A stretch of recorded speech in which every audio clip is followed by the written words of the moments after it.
مولاي صل وسلم دائما ابدا على حبيبك خير الخلق كلهم.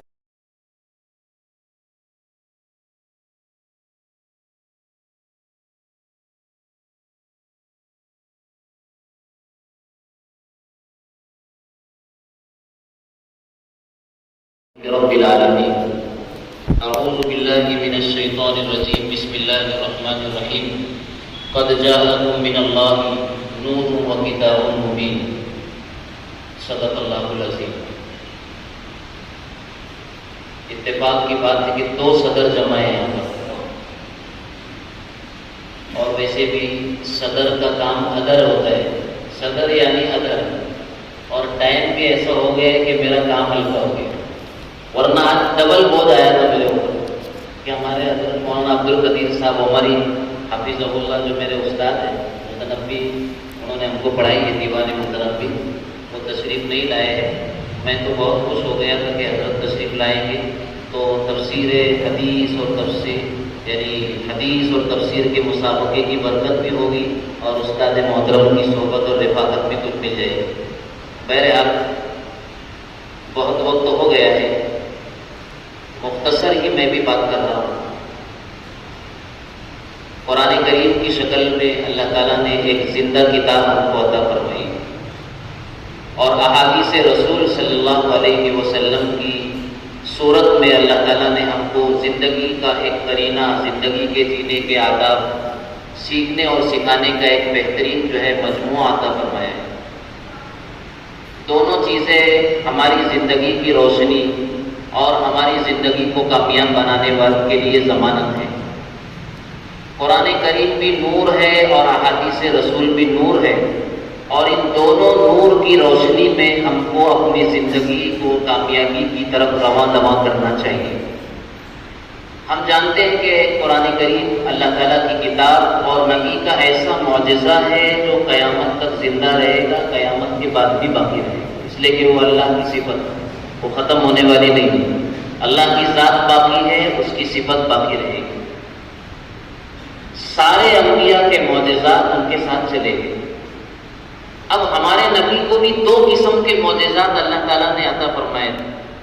ایک معجزات کی قسم وہ تھی ہمارے نبی کو جو آپ کے ساتھ چلے گئے، جیسے دیگر انبیاء علیہ السلام، حضرت موسیٰ کو ید بیضا ہے، اور جو ہے اسی طریقے سے عصا ہے، اور حضرت عیسیٰ علیہ السلام کا ہاتھ پھیر دینا تو کوڑی کا اچھا ہو جانا، نابینا کا بینا ہو جانا، ایسے بہت سارے حسی اور ظاہری جو معجزات تھے، حضرت صالح علیہ السلام کی اونٹنی وغیرہ وغیرہ، سارے معجزات ان کے ساتھ چلے گئے. ہمارے نبی کے پاس بھی ایسے معجزات تھے جو آپ کے ساتھ چلے گئے، جیسے کمتریوں کا آپ سے بات کرنا.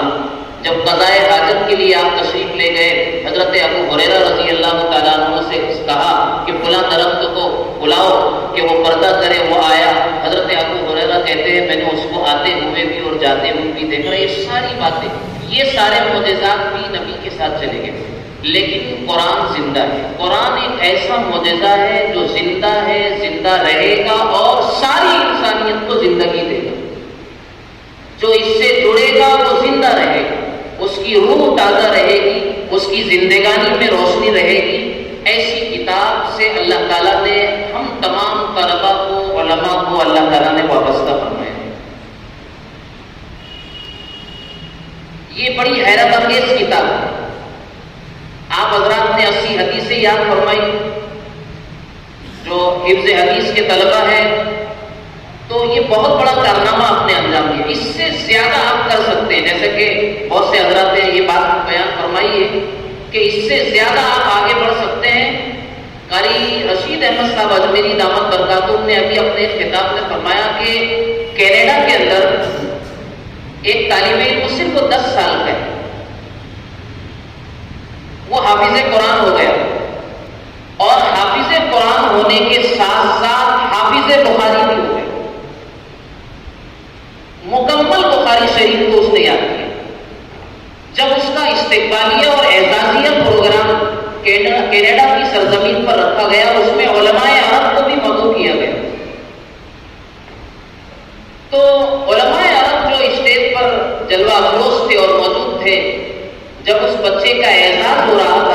کہ 10 سال کی عمر کا یہ بچہ ہے، دیار عجم سے تعلق رکھنے والا بچہ ہے، جس کی زبان مادری عربی نہیں ہے، تو عرب حضرات کھڑے ہو کر کے اچھل اچھل کر کہنے لگے این العرب این العرب، کہ قرآن جس سرزمین پر نازل ہوا، پڑھا گیا، اس کے مختلف طریقوں سے اس کو سمجھا گیا، اور رسول عربی صلی اللہ علیہ وسلم عرب کی سرزمین پر جو ہے مبعوث کیے گئے، لیکن یہ دیار عجم سے تعلق رکھنے والا ایک معصوم سا بچہ نہ صرف حافظ قرآن ہوا بلکہ حافظ بخاری بھی ہو گیا، تو یہ نعمت تو اور یہ دولت تو عرب کے نونہالوں کو اور معصوموں کو یا ان کے بچوں کو حاصل کرنا چاہیے تھا۔ بڑا انہوں نے تعجب کا اظہار کیا۔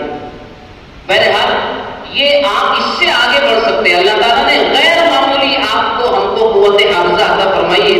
ابھی ہمارے جامعہ میں ایک جو ہے متخصص جو ہے میموری ڈیولپمنٹ کے متخصص آئے تھے، جامعہ میں تو عجیب عجیب متخصص آتے ہیں، جو ہے ہماری جو میموری ہے اور جو ہمارا دماغ ہے اس کے ڈیولپ پر کام کرنے والے اور اس پر ریسرچ کرنے والے متخصص آئے تھے، ان کا نام ہے عبداللطیف خان صاحب، جو پوری دنیا میں 4 لوگ ایسے ہیں جنہوں نے میموری ڈیولپمنٹ کو کور کیا اور اس کو سمجھا تھا، ان 4 میں 3 عورتیں اور یہ ایک مرد ہے۔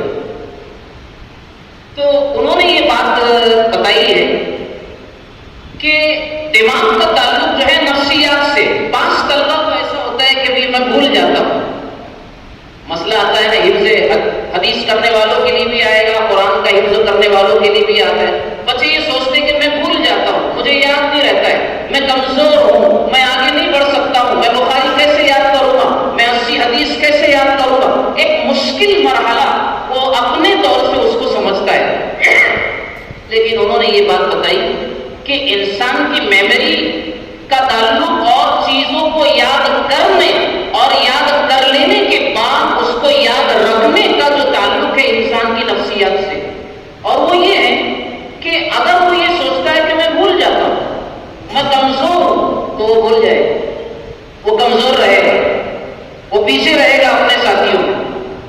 چنانچہ کسی طریقے سے مولانا طارق جمیل صاحب کو وہ عبداللطیف خان صاحب، جن کو میموری خان صاحب بھی کہتے ہیں، ان کا لقب بھی ہو گیا میموری خان صاحب، تو ان کے بارے میں مولانا طارق جمیل صاحب کو معلومات ملی، انہوں نے ان کو فون کیا اور پہلی ملاقات ان کی سوڈان میں ہوئی، تو انہوں نے بھی اپنی یہ شکایت رکھی کہ بھئی میں آپ کا شاگرد بننا چاہتا ہوں۔ مولانا طارق جمیل صاحب کہہ رہے ہیں میں آپ کا شاگرد بننا چاہتا ہوں، اس سے ہمارے بڑوں کا ادب سمجھ میں آتا ہے کہ بڑے ہو کر بھی وہ چھوٹوں سے سیکھنا چاہتے ہیں۔ الحکمت ضالۃ المومن فحیث وجدہا فہو احق بہا، جہاں سے ملے علم و حکمت کی بات اس کو لینا چاہیے، اس کا متلاشی رہنا چاہیے اور اس کے لیے جستجو اور تلاش بسیار کرتے رہنا چاہیے، یہ ہم سب کا کام ہے۔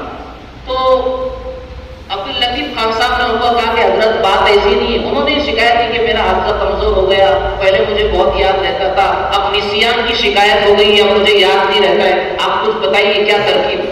انہوں نے کہا کہ حضرت ایسا کچھ نہیں ہے، آپ ابھی بھی ذہین ہیں، ابھی بھی آپ کو یاد رہتا ہے اور آپ کا حافظہ کوئی کمزور نہیں ہوا ہے، بات صرف اتنی ہے کہ آپ اپنے آپ کو ایسا سمجھنے لگے۔ ایک وظیفہ آپ کو بتاتا ہوں، وظیفہ کیا ہے؟ وہ وظیفہ یہ کہ آپ جو ہے صرف یہ طے کرے، اپنے آپ سے کہے کہ میں بھولتا نہیں ہوں، مجھے یاد رہتا ہے، میں بڑا ذہین ہوں، جو یاد رکھوں کروں گا انشاءاللہ اس کو یاد رکھوں گا۔ آپ اپنے آپ سے کہتے رہے بار بار، کہتے رہے بار بار، سمجھ میں آ جائے گا۔ چنانچہ مولانا اس پر عمل کرتے رہے، بعد میں ان کو فون کیا کہ بات تو برابر ہے، میں بھی ذہین ہوں اور مجھ کو یاد رہتا ہے، میں کچھ بھولتا نہیں ہوں۔ ایک لڑکی نے ان سے شکایت کی مولانا کہ ایک ماں باپ جو ہے ڈاکٹر ہے اور وہ اپنی لڑکی کی شکایت لے کر ان کے پاس آئے اور کہا کہ دیکھو حضرت ہماری یہ بچی ہے، سب چیزوں میں جو ہے فائق ہے، لائق ہے، سمجھدار ہے، لیکن اس کو ریاضی نہیں سمجھتا، اس کو ریاضی حساب کتاب کا جو معاملہ ہے ویسے بھی بڑا ٹیڑھا رہتا ہے، اور لوگ حساب کتاب میں ویسے بھی کچے رہتے ہیں، لین دین میں بھی کچے رہتے ہیں، تو آگے اس کو آپ ریاضی سمجھا دو، بس یہ 12ویں پاس کر لے، ہم کو ریاضی واضح سے کوئی لینا دینا نہیں ہے، میں ڈاکٹر ہوں، میری وائف ڈاکٹر نہیں ہے، اس کو تو ہم جو ہے میڈیکل لائن میں ڈالیں گے، اس کو بھی ڈاکٹر بنائیں گے، اور اس کی ریاضی نکل جائے۔ عربی کی کوشش کرتا ہوں سمجھانے کی، بچی کو بلایا جو ہے اس سے بات چیت کی بڑھتی، ذہین بھی ہے، سمجھدار بھی ہے اور بہتر بھی۔ تو کہا کہ بیٹا دیکھو تم کو ریاضی پڑھنا ہے، ٹھیک ہے، آگے یاد نہیں رہتا ہے یا سمجھ نہیں پاتے ہو، کہا کہ کچھ نہیں ہے، ایک وظیفہ تم کو دوں گا میں 21 دن تک اس کو کرنے کا، سونے سے پہلے بھی اس کو کرنے کا، اور جب سو کر اٹھوں گی تب بھی اس کو کرنا ہے۔ 21 دن کا یہ وظیفہ ہے۔ چنانچہ 21 دن کا وظیفہ پابندی سے بچی نے کی۔ بعد میں مطلب رزلٹ یہ آیا کہ امتحان ہوا 12ویں کا، اور 12ویں کے امتحان میں دیگر سبجیکٹس کے ساتھ، دیگر جو ہے کتابوں کے ساتھ اور فنون کے ساتھ ریاضی میں اس کے اچھے نمبر آئے۔ اب سوال آپ سب کو یہ ہو رہا ہو کہ وہ وظیفہ کیا ہے کہ ہم تو وظیفے والے ہیں، جو میرا آپ کو وظیفہ دیتے کہ نہیں؟ آپ نہیں دیتے، سارا کام عقل ہوا کے طرز پر ہو رہا ہے، وظیفے کا سلسلہ جاری کرو انشاءاللہ۔ تو وظیفہ کیا ہے؟ وظیفہ کیا تھا؟ آپ بھی حیرت میں ہوں گے۔ وظیفہ یہ تھا کہ بیٹا 21 دن تک سونے سے پہلے اور سو کر اٹھ جانے کے بعد آپ کو اپنے سے یہ کہنا ہے مجھے ریاضی پڑھنا ہے، میں ریاضی سمجھ سکتی ہوں اور مجھے ریاضی میں اچھے نمبرات لانا ہے، بس یہ۔ تو آپ بھی ماشاءاللہ بخاری بھی حفظ کر سکتے ہیں، نسائی بھی حفظ کر سکتے ہیں، دیگر حدیث کی کتابیں بھی حفظ کر سکتے ہیں، اور کم وقتوں میں بھی آپ قرآن کریم کے حافظ بن سکتے ہیں۔ جامعہ میں الحمدللہ حفاظ صغار کا سسٹم شروع ہوا ہے، تو سال یا 1.5 سال کی مدت میں جو ہے صغیر یعنی کم عمر، کم سن بچوں کو، کم عمر رکھنے والے بچوں کو جو ہے حافظ قرآن کی محنت ہو رہی ہے، اس لیے کہ حفظ قرآن کے اندر بہت سارا وقت بہرحال ضائع ہوتا ہے۔ اللہ تعالیٰ نے ہم کو بہت زندہ کتاب سے وابستہ کیا ہے۔ بس آخری بات کہہ رہا ہوں، سارے معجزات ایسے ملے انبیاء کو جن کا تعلق دیکھنے سے، عصا دیکھنا ہے، ید بیضا دیکھنا ہے، حضرت صالح کی اونٹنی کو دیکھنا ہے، اس کا تعلق رؤیت اور دیکھنے سے۔ ہمارے نبی کو قرآن کریم کی شکل میں جو معجزہ ملا ہے اس کا تعلق فہم سے اور سمجھنے سے۔ یہ تفسیر سے متعلق بات ہے، اس کا تعلق سمجھنے سے۔ جو چیز دیکھی جاتی ہے، دیکھنے کے بعد آدمی اس کا انکار بھی کر سکتا ہے، لیکن جو چیز عقل اور فہم کے بعد لی جاتی ہے اور سمجھی جاتی ہے یا دل میں اترتی ہے سمجھنے کے بعد، اس کا انکار نہیں ہوتا ہے۔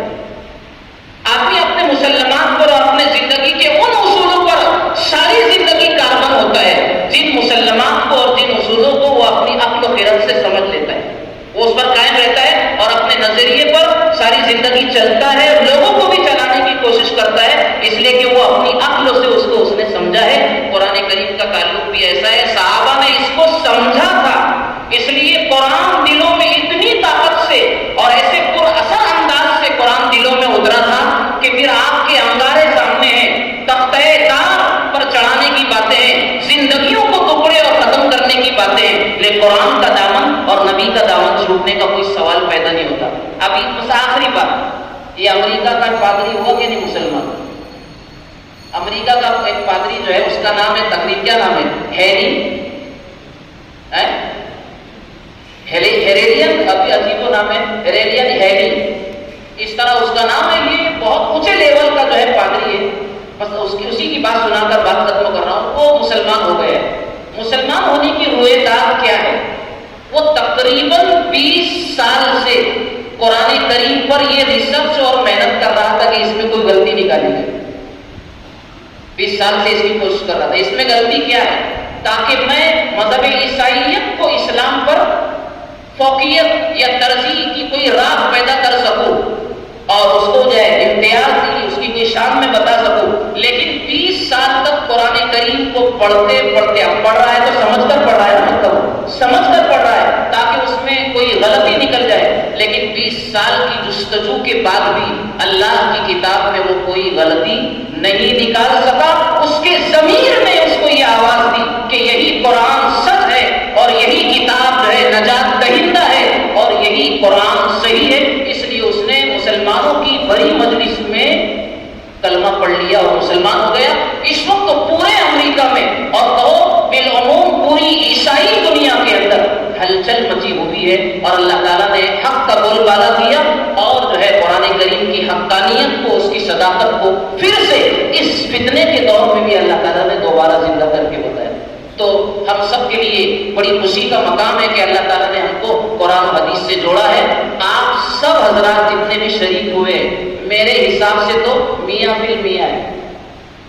باقی حکم حضرات تو فرق مراتب کریں گے، کوئی اول کوئی دوم کوئی سوم، اور اگر چاروں پنجم کا سسٹم ہوگا تو چاروں اور پنجم. باقی ہمارے نزدیک تو آپ سب میاں فی المیاں ہیں. دوبارہ آپ کے اس مسابقے میں میری حاضری ہوئی ہے. بہت زبردست آپ کا مظاہرہ ہے. ہر طالب علم جو ہے بہت انداز اس کا جواب دینے کا اچھا، نرالا، اور آپ کی قوت حافظہ بھی اللہ تعالیٰ نے آپ کو غضب کی عطا فرمائی ہے. اللہ تعالیٰ اس ادارے کو خوب ترقیات سے نوازے، اور خصوصاً ناظم ادارہ حضرت مولانا حافظ ساجد صاحب کی شادی ادام اللہ ذلہ اور ان کے تمام اساتذہ کرام جنہوں نے ساتھ شانہ بشانہ چلے اور محنت کر رہے ہیں، اور اب ادارے کو مکتب نہیں رکھا بلکہ مدرسہ کہو اور ایک دارالعلوم کی شکل دینے کی طرف جو ہے سمت میں وہ روا دوا ہے. اللہ تعالیٰ اس کو خوب سے خوب نوازے، اور سب کی مساعی جمیلہ کو اللہ تعالیٰ جو ہے آخرت میں شرف قبولیت عطا فرمائے. ہماری حاضری کو اللہ تعالیٰ دنیا اور آخرت میں ذخیر آخرت بنائے. وآخر دعوانا الحمدللہ. جزاک اللہ خیرا. حضرت والا خطاب فرما رہے تھے اور کسی شاعر کا یہ شعر یاد آ رہا تھا. یہ وقت اور یہ لمحہ ہم سے کہہ رہا ہے، اے وقت ٹھہر جا کے ذرا غور بھی سن لے، اے وقت ٹھہر جا کے ذرا غور بھی سن لے، لمحے یہ بار بار میسر نہیں ہوتے. جیسا کہ حضرت والا نے فرمایا کہ استاد محترم حضرت مولانا عبد القدیر عمری صاحب تشریف نہ لا سکے، اس کا